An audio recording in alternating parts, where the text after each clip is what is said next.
নির্ধারিত দামে মিলছে না মুরগি ডিম, বাড়তি দরে বিক্রি হচ্ছে কাঁচামরিচ, সবজি সরবরাহ কমের অজুহাত ব্যবসায়ীদের। ঢাকা বিশ্ববিদ্যালয়ে সব ধরনের রাজনীতি বন্ধের সিদ্ধান্ত, জাবিতে শামীম হত্যার ঘটনায় ৮ শিক্ষার্থীর সাময়িক বহিষ্কার, আশুলিয়া থানায় মামলা। এবং খাগড়াছড়িতে পাহাড়ি বাঙালিদের সংঘর্ষে প্রাণ গেল ৩ জনের, রাঙামাটিতেও সংঘাত, পৌর এলাকায় ১৪৪ ধারা জারি।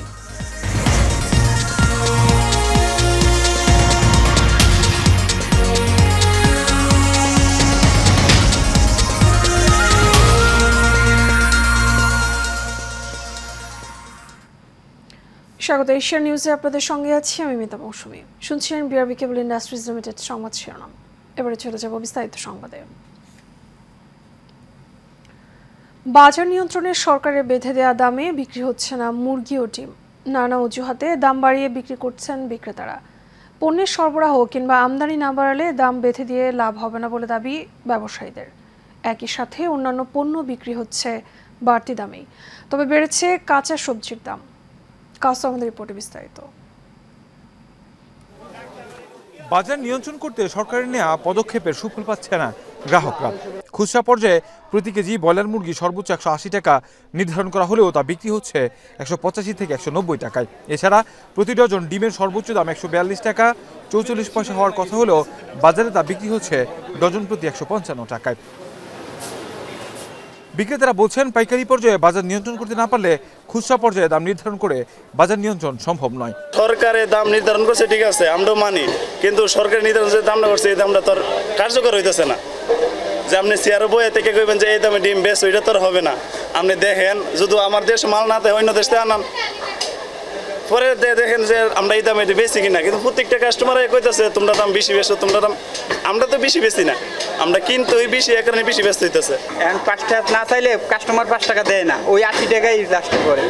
এমনি যদি ২২০ টাকা এই ১৫ টাকায় ৫ টাকা অনেক সময় দেয় না, ওই ৮০ টাকাই, আর ৮০ টাকাই বেশি। সরকার চেঞ্জ হয়েছে, মনে করেন পৃথিবীর যে কোনো দেশে সরকার চেঞ্জ হইলে এটা একটা দেশের প্রভাব পড়ে। এই প্রভাব ঠিক হইতে ৩-৪ বছর টাইম লাগে, পরে ঠিক হইব। এদিকে ক্রেতাদের অভিযোগ, গতানুগতিক চিন্তা না করে ভিন্ন পথে হাঁটতে হবে সরকারের, একই সাথে বাড়াতে হবে আমদানি। কিছুদিন আগেও এই ডিম ৩৫০-৩৭০ টাকা বিক্রি হতো, আজকে এখন আমি এখানে আসছি উনি ৩৯০, এবং ওটাই ওনার ফিক্সড, এর নিচে উনি বিক্রি করবে না। কারণ আমাদের জন্য তো এটা অনেক কষ্টকর, আর বাজারটা যেরকমভাবে নিয়ন্ত্রণ হচ্ছে আসলে এগুলোর মনিটরিংয়ের সমস্যা আছে। আসলে কি যা বলছিল যে দাম কমবে সেটা কিছুই কমেনি, আমরা বাজারে আসতেই ভয় পাই যে একটু অবস্থা চলতেছে। আমাদের ছেলেরা আসলো, জিজ্ঞাসা করলো কত, তখন কম বলতো, ওনারা বাচ্চারা চলে যাওয়ার সাথে সাথে আবার দাম বাড়ায়। বাজারে মরিচ সহ সব ধরনের সবজির দামও বাড়তি। প্রতি কেজি কাঁচামরিচ বিক্রি হচ্ছে ২৪০ থেকে ২৫০ টাকায়। এছাড়া অন্যান্য সবজির দামও কেজি প্রতি বেড়েছে ১০ টাকা করে। গত সপ্তাহে এই সপ্তাহে সবজির দামটা একটু বেশি, ১০ থেকে ২০ টাকা কেজিতে বেশি। যেমন টমেটো ছিল ১৪০ টাকা, এখন ১৬০ টাকা। তারপরে শসা ছিল ৫০ টাকা ৬০ টাকা, সেই শসা এখন ৭০ টাকা বেশি। Sir Ahmed, Asian television, Dhaka. Dhaka বিশ্ববিদ্যালয় ক্যাম্পাসে পরবর্তী নির্দেশ না দেওয়া পর্যন্ত সব ধরনের রাজনীতি বন্ধ ঘোষণা করা হয়েছে। রাতে ঢাবির প্রশাসনিক ভবনে জরুরি সিন্ডিকেট সভায় এই সিদ্ধান্ত নেওয়া হয়। সিন্ডিকেট সদস্যরা জানান, মিটিংয়ে ক্যাম্পাসের ভিতরে পরবর্তী নির্দেশনা না দেওয়া পর্যন্ত ছাত্র, শিক্ষক, কর্মকর্তা, কর্মচারীদের সকল প্রকার রাজনীতি নিষিদ্ধ করা হয়েছে। এর আগে জরুরি সিন্ডিকেট সভাটি সন্ধ্যা ৭টা থেকে রাত ৯:৩০ পর্যন্ত চলে। সভায় সিন্ডিকেটের ১৭ জন সদস্যের মধ্যে ১৫ জন অংশ নেন।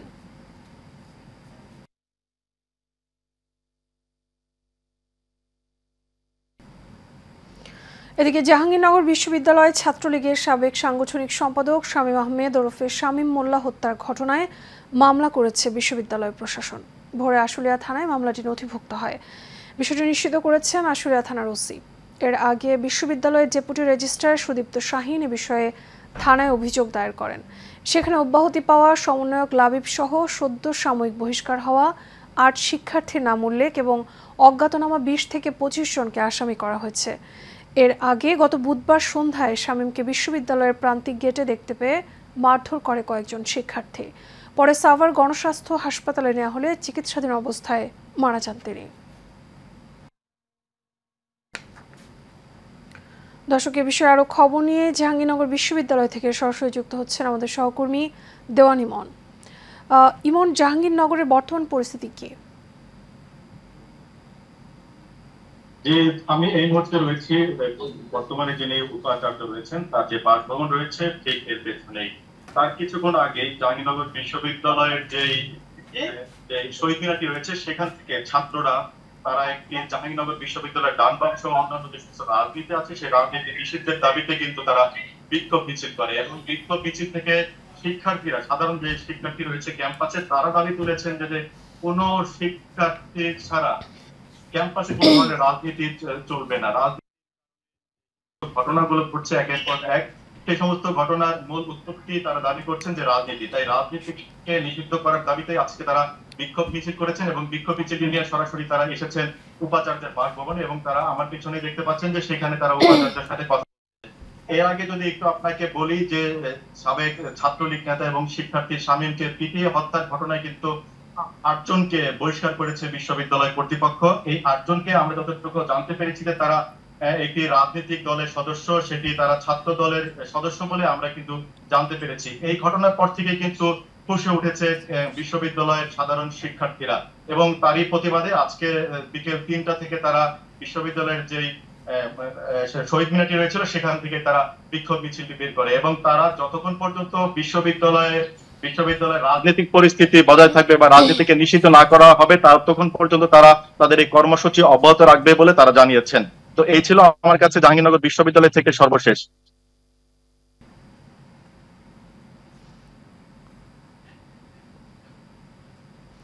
ইমন, আপনাকে ধন্যবাদ। দর্শক, জাহাঙ্গীরনগর বিশ্ববিদ্যালয় থেকে সরাসরি যুক্ত হয়েছিলেন আমাদের সহকর্মী ইমন। জাতীয় মসজিদ বাইতুল মোকাররমে সাবেক খতিব এবং বর্তমান ইমাম সমর্থকদের মধ্যে সংঘর্ষের ঘটনা ঘটেছে। এতে কমপক্ষে 3 জন আহত হয়েছেন, তবে পরিস্থিতি নিয়ন্ত্রণে নিয়ে একজনকে আটক করেছে পুলিশ। শুক্রবার জুম্মার নামাজ শেষে এমন দৃশ্য দেখা যায়। জুম্মা নামাজ শুরুর আগে খতিবকে কেন্দ্র করে থমথমে হয়ে ওঠে জাতীয় মসজিদ বাইতুল মোকাররমের পরিবেশ। ছাত্র জনতার গণ অভ্যুত্থানের পর পলাতক থাকা বাইতুল মোকাররমের খতিব ধর্ষণের দায়ে অভিযুক্ত দরবারি আলেম আওয়ামীপন্থী রুহুল আমিন ফিরে আসার ঘটনায় এমন পরিস্থিতি তৈরি হয়। পরিস্থিতি নিয়ন্ত্রণে তখন সেনাবাহিনী পুলিশ সদস্যরা বাইতুল মোকাররম এলাকায় অবস্থান করে।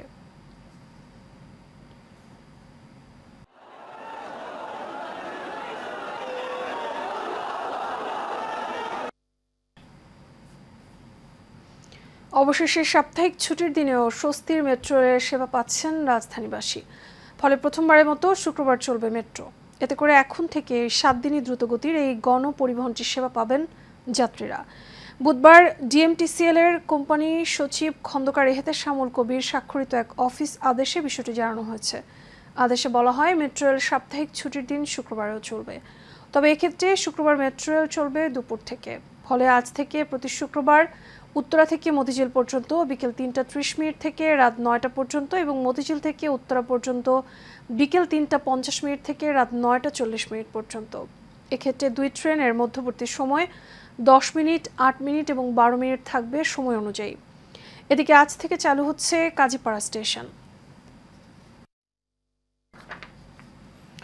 সাবেক পরিকল্পনা মন্ত্রী এম এ মান্নানকে আদালতের মাধ্যমে কারাগারে পাঠানো হয়েছে। সকাল 10টায় তাকে জুডিশিয়াল ম্যাজিস্ট্রেট ফারহান সাদিকের আদালতে হাজির করা হয়। এ সময় আসামি পক্ষে জামিনের আবেদন করা হলে দ্রুত বিচারকের আদালত না থাকায় তার জামিন শুনানি করা হয়নি। এছাড়া আসামির রিমান্ড আবেদনের বিষয়ে কোনো আদেশ দেননি জুডিশিয়াল চতুর্থ আদালতের বিচারক। এর আগে বৃহস্পতিবার রাত 10টায় শান্তিগঞ্জ উপজেলায় নিজ বাড়ি থেকে সাবেক পরিকল্পনা মন্ত্রী এম এ মান্নানকে গ্রেপ্তার করে পুলিশ। গত 4 আগস্ট শিক্ষার্থীদের উপর হামলার ঘটনায় 4 সেপ্টেম্বর করা মামলায় এজাহার নামীয় আসামি হিসেবে সুনির্দিষ্ট অভিযোগের ভিত্তিতে তাকে গ্রেপ্তার করা হয়েছে। পুলিশের চট্টগ্রাম রেঞ্জের অতিরিক্ত ডিআইজি মশিউর রহমানকে গ্রেপ্তার করেছে গোয়েন্দা পুলিশ। রাতে চট্টগ্রাম থেকে আটক করে তাকে ঢাকা নিয়ে আসা হয়। ঢাকা মহানগর গোয়েন্দা পুলিশের অতিরিক্ত কমিশনার রেজাউল করিম মল্লিক তাকে গ্রেপ্তারের তথ্য নিশ্চিত করেছেন। 5 আগস্ট আওয়ামী লীগ সরকার পতনের পর গত 13 আগস্ট আরও 28 জনের পাশাপাশি মশিউরকেও চট্টগ্রাম রেঞ্জের ডিআইজি কার্যালয়ের পুলিশ সুপার হিসেবে বদলি করা হয়। ঢাকা দক্ষিণ সিটি কর্পোরেশনের গুলিস্তান এলাকার জাকের প্লাজা, নগর প্লাজা, সিটি প্লাজা সহ কয়েকটি মার্কেটে ৩৩ নম্বর ওয়ার্ড কাউন্সিলের ছত্রছায়ায় চাঁদা তোলার অভিযোগ উঠেছে মোশাররফ হোসেন রাজু নামে একজনের বিরুদ্ধে। মার্কেট পরিচালনা কমিটির সভাপতি দেলোয়ার হোসেন দেলু এমন অভিযোগ করে বলেন, তিনি অসুস্থতার জন্য বিদেশে চিকিৎসার জন্য গেলে রাজু বিভিন্ন মার্কেটে চাঁদাবাজি করে। তাই চাঁদা বন্ধের পাশাপাশি মোশাররফ হোসেন রাজুর বিরুদ্ধে আইনগত ব্যবস্থা গ্রহণের দাবি ভুক্তভোগীদের।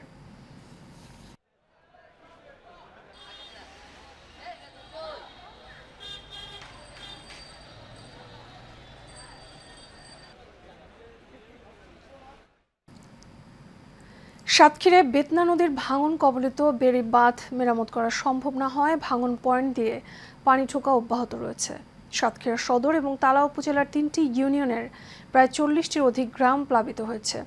এতে করে পানিবন্দী হয়ে পড়েছে লক্ষাধিক মানুষ। ভেসে গেছে ৬,০০০ মৎস্য ঘের এবং ১,৫০০ পুকুর। তলিয়ে গেছে কয়েকশো বিঘা জমির আমন ক্ষেত। সাতক্ষীরা থেকে মনিরুজ্জামান তুহিনের পাঠানোর প্রতিবেদনে বিস্তারিত জানাচ্ছেন আরফে ইসলাম হিমু। টানা বৃষ্টি ও জোয়ারের পানি বৃদ্ধি পাওয়ায় সাতক্ষীরার বেতনা নদীর প্রায় ৩০ ফুট বেড়িবাঁধ ভেঙে ৩টি ইউনিয়নের ৪০টি গ্রাম প্লাবিত হয়েছে। ভেঙে গেছে ৬,০০০-এর বেশি মৎস্যঘের, ৪,০০০-এর বেশি পুকুর, কাঁচা বাড়িঘর, আবাদি জমির ফসল সহ নিম্নাঞ্চলের বিস্তীর্ণ এলাকা প্লাবিত হয়েছে। পানিবন্দী হয়ে হতাশায় পড়েছেন হাজারো কৃষক। দুর্বিষহ জীবন পার করছেন তারা। পানি উঠে গেছে, আমরা এখন জলবদ্ধ হয়ে আছি। এখন চুলোয় পানি উঠতেছে, রান্না করে খাতে পারতেছি না। ছেলে মেয়ে সব অসুস্থ হয়ে পড়েছে, পেট লেপ দিছে, বমি, জ্বর। রান্না বান্নার সমস্যা, যে কাটেনি জ্বালা বসে কাটে আনার জন্য সমস্যা, মানে বাজার ঘাট করতে যাবে সমস্যা। মনে করেন পায়ে সব চুলকানেও বেঁধে দিতে মানুষের। বাচ্চা কাছে নামানি দিতিস না নিছি, ছাগল গরু দুটা আছে নেই, হাঁস মুরগি দুটা আছে নেই, তাও ছেড়ে দেওয়া যাচ্ছে না পানির জ্বালায়। আর এখনো যদি এই অবদার বাঁধ, এই বাঁধ যদি এখনই বাধা না হয়, তাহলে আজ একদিনের ভিতরে আর যা ছিল যে সমস্ত এলাকা নতুন করে প্লাবিত হবে তা আরো ধ্বংস হয়ে যাবে। ডিসি মহোদয় এবং টিওনো মহোদয় এবং অবদা যারা প্রশাসনিক আছে কর্মকর্তা, তাদেরকে আমি অনুরোধ করতেছি এখনই আমাদের জন্য এই বেড়িবাঁধটা আজকের মধ্যে জন্য আমাদের বাধা সৃষ্টি করে। এদিকে দ্রুত বেড়িবাঁধ মেরামতের কাজ শুরু হবে বলে জানান উপজেলা প্রশাসন ও পানি উন্নয়ন বোর্ড। ভাঙ্গার মেরামত প্রস্তুতি হিসেবে আমরা বাঁশ, বল্লি, জিওরোল স্টক করেছি এবং এই মুহূর্তে বৃষ্টি এবং কিছু প্রতিকূল পরিবেশের কারণে এখনো এটা বন্ধ করা সম্ভব হয় নাই, তবে অতি সত্বর এটা আমরা বন্ধ করার চেষ্টা করব ইনশাল্লাহ। পানি উন্নয়ন বোর্ড নদী ধরনের কাজ করছে, এগুলো আমরা কেটে দিয়েছি। আশা করছি পানি আসার পরিমাণ অনেক বেশি, তারপর আশা করছি আজকে বিকালের মধ্যে পানি টানা শুরু করবে এবং আমরা মোটামুটি একটু স্বাভাবিক জোনে বা একটু সিকিউর জোনে যেতে পারবো। দ্রুত বেড়িবাঁধ মেরামত করে জলাবদ্ধতার কবল থেকে জনগণকে রক্ষার দাবি স্থানীয়দের। আরফে ইসলাম হিমু, এশিয়ান টেলিভিশন। যুক্তরাষ্ট্রের নিউ ইয়র্কে বাংলাদেশ কনসুলার জেনারেল নাজমুল হুদার হাতে বন্যা কবলিত এলাকার জন্য ৭ লক্ষ টাকার সহযোগিতার চেক তুলে দেন Munshiganj Bikrampur association USA Inc. সংগঠনের পক্ষ থেকে চেক তুলে দেন ইয়োর ড্রিম হোম কেয়ারের সিইও এবং প্রেসিডেন্ট এবং বাংলাদেশ সোসাইটির সাবেক প্রেসিডেন্ট ও ট্রাস্টি বোর্ডের চেয়ারম্যান এম এ আজিজ। এসব উপস্থিত ছিলেন বাংলাদেশ সোসাইটির সাধারণ সম্পাদক রুহুল আমিন সিদ্দিক, মুন্সিগঞ্জ বিক্রমপুর অ্যাসোসিয়েশনের প্রেসিডেন্ট সিরাজুল ইসলাম খান, সাবেক প্রেসিডেন্ট মির্জা মনিরুজ্জামান শামীম সহ আরও অনেকে।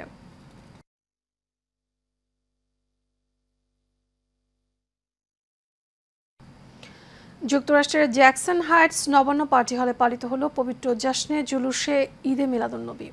এই উপলক্ষে আজিমুসান ওয়াজ এবং মিলাদ মাহফিলের আয়োজন করে Jackson Heights Bangladeshi business association NY JBBA। প্রধান অতিথি হিসেবে উপস্থিত ছিলেন আল্লামা ডক্টর শাইখ সাইফুল আজম বাবর আল আজহারি। প্রধান বক্তা ছিলেন মুফতি ডক্টর সৈয়দ আনসারুল করিম আজহারি। সভাপতিত্ব করেন আল্লামা মুফতি ডক্টর সাইয়েদে মোতাওয়াক্কিল বিল্লাহ রাব্বানী বদরপুরি। মাহফিল পরিচালনা করেন JBBA এর সভাপতি গিয়াস আহমেদ।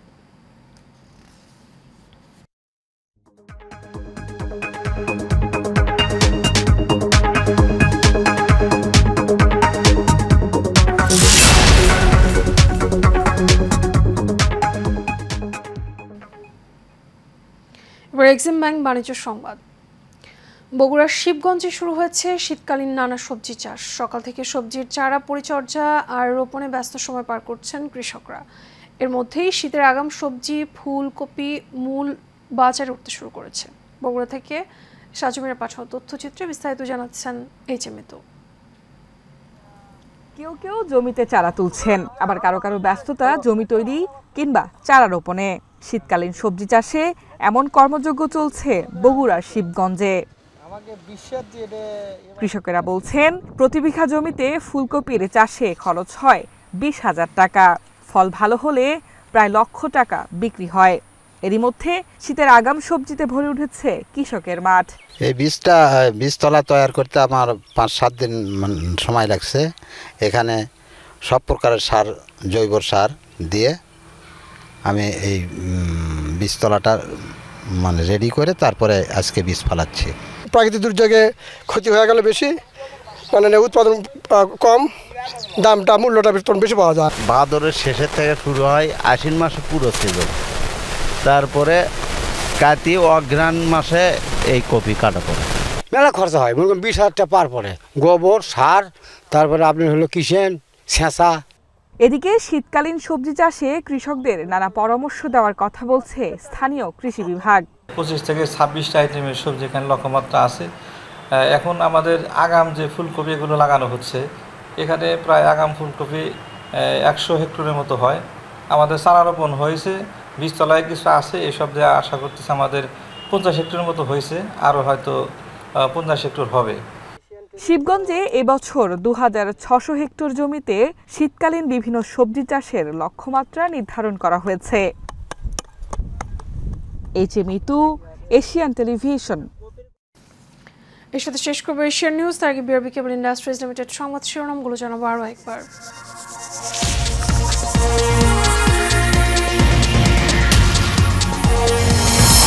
নির্ধারিত দামে মিলছে না মুরগি, ডিম, বাড়তি দরে বিক্রি হচ্ছে কাঁচামরিচ, সবজি, সরবরাহ কমের অজুহাত ব্যবসায়ীদের।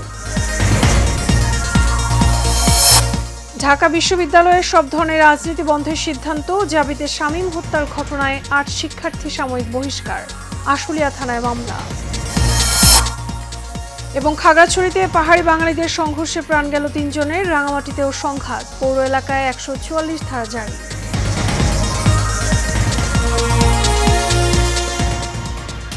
এশিয়া নিউজের পর্যন্তই। আমাদের পরবর্তী সংবাদ বিকেল 5টায় দেশ সংবাদ দেখার আমন্ত্রণ রইল।